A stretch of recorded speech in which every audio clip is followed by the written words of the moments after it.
As the conflict in Mali continues, the EU is urgently considering what support it should give the French government in their efforts to prevent a jihadi takeover.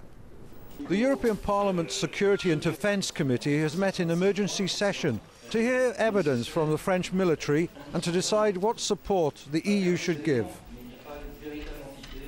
I am relieved that the French are making progress. Two towns have been liberated, Konna and Diableke, and obviously we hope that within a matter of weeks most of the territory will have been recaptured from the terrorists, from the Islamist jihadis who are controlling it at the moment. The Africans, the ECOWAS, which is the Economic Community of Western African States, who were scheduled to actually mobilize troops for September of this year, are now obviously accelerating that process. There will be Nigerian boots on the ground very soon, we hope. There are Malian troops from the army, the National Army in Bamako, who are working and fighting side by side with the French.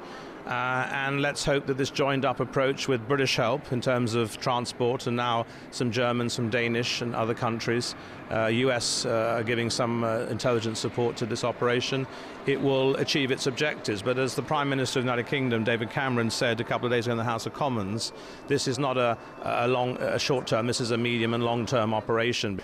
Well, you know, the problems are on the one side military, because there is an operation which is going on.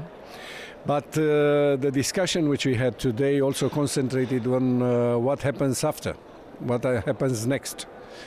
And I think, you know, that it is evident that we are aware of the tasks after this intervention. They are not only military, but they are also political, and sometimes mainly political.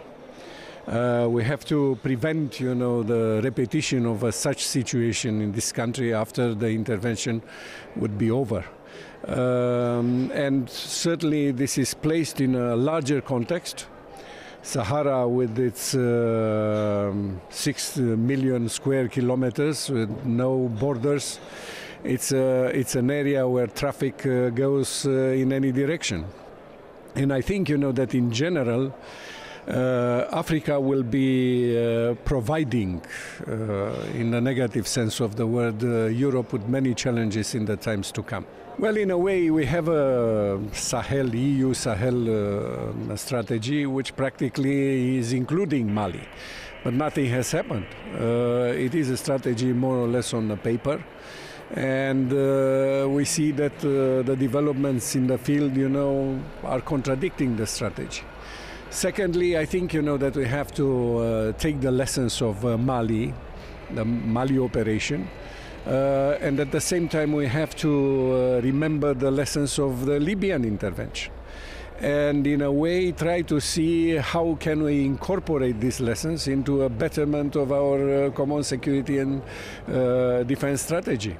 There's general support in the European Parliament for the French government's efforts, but that's unlikely to mean troops from other EU countries being on the ground in Mali just yet.